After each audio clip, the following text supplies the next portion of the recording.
having seen a lot of these different scandals, and you refer to them in the book, you mentioned Hybels, you mentioned McDonald, you mentioned Driscoll, which are probably the three of the biggest names that are out there, at least at this moment. I mean, we could go back a couple decades and we'd see a whole host more. However, now there's also the fear of litigation. You're seeing it even with denominations, and that's becoming even a bigger thing. I mean, the SBC ran their report, and that was on sexual abuse, not spiritual abuse. But people are now fearful, and they start rallying the wagons because any admission of guilt means they're going to be opened up to this litigation.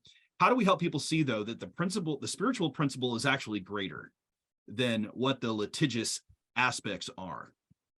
Yeah, I think and I didn't actually cover this part in my book. I think a large part of the church's poor response to abuse, both sexual and spiritual, is an overly litigious culture where we are listening to lawyers rather than listening to our people. Now, it is true that churches probably feel afraid to admit anything because they're going to get sued. But the fact of the matter is that should not be the priority.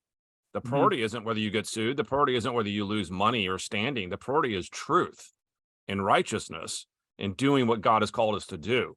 So the idea that I'm going to cover up abuse so I can protect the church's bank account, or cover up abuse supposedly because it's going to protect the church's reputation, even if that in the short term looks like it works, what about God's view of that?